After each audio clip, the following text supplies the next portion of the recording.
I read the new Spider-Man Noir comic, and I'm going to tell you what I thought about it. So first out, we start out with Spider-Man Noir, and we get a bit of a backstory of what he's been up to in the past couple of times that we've seen him previously, and we find out that Aunt May is not really doing well. Her health is declining.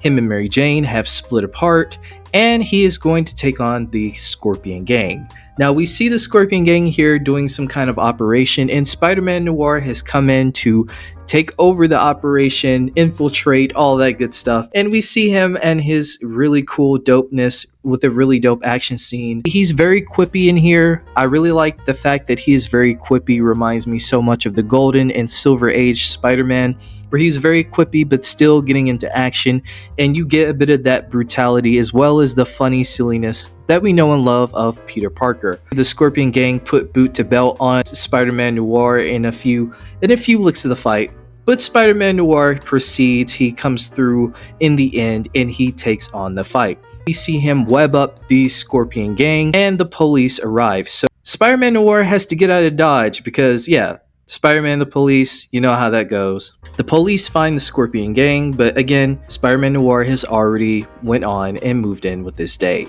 Move back to Peter Parker, and he's in his office and he's late on rent, and the landlord's obviously coming after him saying, you got to pay me by Friday, no later, or else you're going to get evicted. So yeah, Peter Parker is going through it right now. He's late on rent. You know, him and Mary Jane have split up. Aunt May's health isn't doing well, so we're really getting a common Spider-Man story within this, which I really do appreciate. But then we see Peter Parker get astonished by who he sees walk in, and it is none other than Gwen Stacy. And Gwen Stacy's here to have a proposition for Peter Parker. She wants Peter Parker to find out what happened to her father. We find out that her father has been murdered, but by who? That is who we will find out. Peter Parker obliges and agrees to take on the case, saying, don't worry, Miss Stacy, I'm going to get to the bottom of this, don't you worry. I will find out who your father's killer is. And so the mission begins. But before then, Peter Parker gets a ring at the phone, and we find out that it is Aunt May. Now, in this universe, Aunt May already knows that Peter Parker is Spider-Man, aka Spider-Man Noir, and obviously she's concerned for Peter Parker. What aunt wouldn't be concerned? But Peter Parker is saying, why can't my aunt just let me do my thing? Then we switch back to Peter Parker leaving his office. His landlord is waiting at the door saying, all right, where's my money? I need my money at. Peter Parker agrees to give her the money. He hesitates, he sighs, but he says, all right, I got to give her the money because if not, I'm going to get evicted. So now we move to Peter Parker at the autopsy, him trying to verify what's going on. We find out that Captain George Stacy has been murdered and he's been shot. But the thing is, what is the cause of death? Well, it turns out that the slug that they pulled out of him was the main culprit. So that could either mean two things. He was either shot in the water,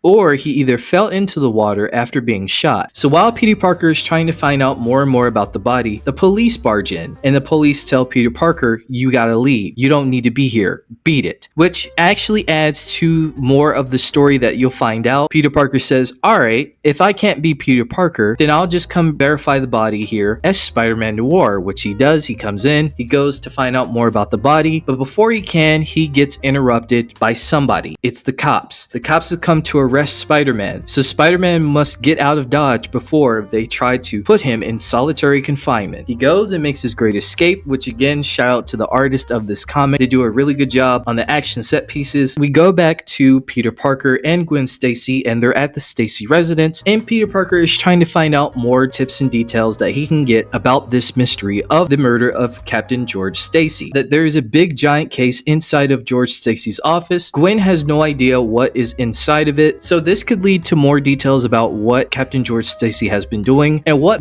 could have potentially led to his death. We cut back to Peter Parker and Aunt May, and they're having a bit of a conversation. Aunt May mentions that he's been losing weight. Peter Parker's been saying he's been hungry, pretty much making jokes with her, but she's kind of being a little bit more serious. And they have a bit of a banter about the Wizard of Oz, which I thought was kind of funny. You really get a sense of the dynamic between Aunt May and Peter Parker in this. Then we go back to Spider-Man Noir. he's facing off with some kind of Nazi bat. I'm not even going to bother to even pronounce the name because I know I'm going to butcher it. But obviously, we see them having a bit of a fisticuffs. We see him capturing the Nazi bat, and it's at the World Fair. So technically, Peter Parker did go to the World Fair, just only as Spider-Man Noir. And the cops arrive, and Peter Parker says, "Hey, I'm one of you guys. See, I caught the bad guy." And the police, they're not buying it, which again, you'll understand more and more as this comes through. Peter Parker sits on the roof and he says, "I just can't catch a break. Even when I win, I lose. The crowd gets the dough, the cops get the crook, and all I get out of it is $5. Ugh.